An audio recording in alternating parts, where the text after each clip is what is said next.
I don't know how it will play out in November, but what we know is that we will end up with many more unemployed, and particularly also people in the grey economy, which are not counted for, who lose their jobs. So we will see definitively a lot of anger already now, but probably increased by the end of the year, because this crisis will be with us until we really have found a remedy.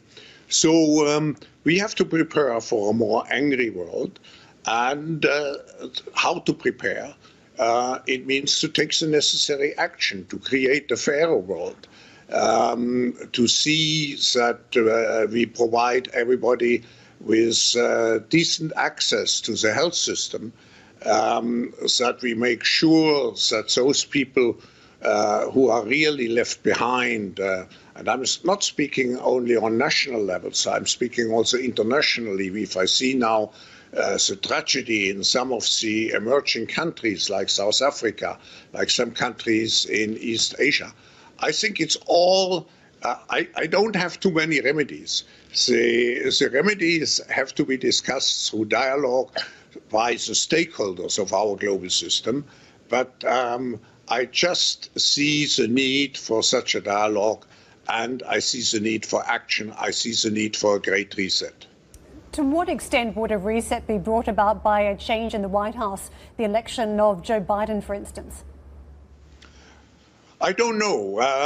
We shouldn't speculate about the outcome of the election. We will see beginning of November, and then we can, in any case, we can, and the World Economic Forum is very open and as an open platform to integrate everybody who is willing to address those issues in a spirit, which means to exercise here true global citizenship.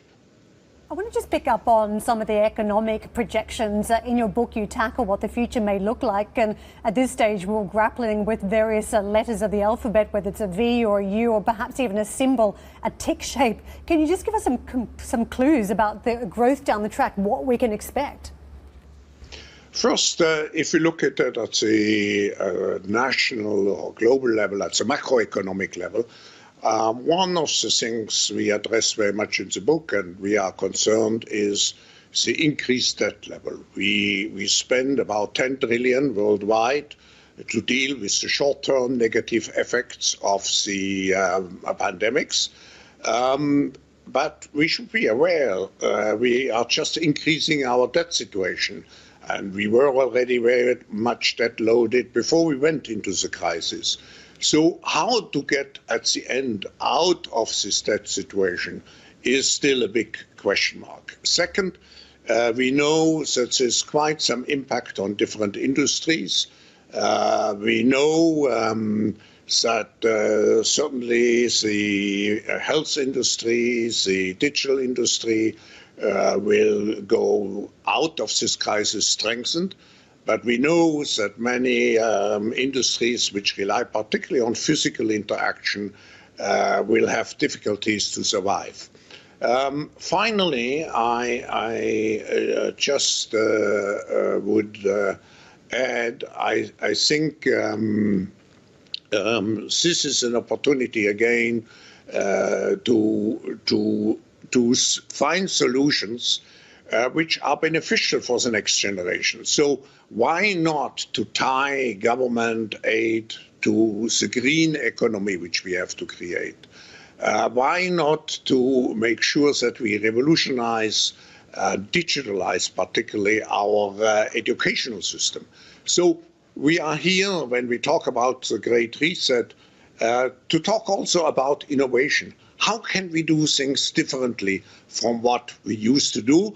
And if we speak about differently, it means also how can we do it to make sure that a majority of people are benefiting from it and not just a minority.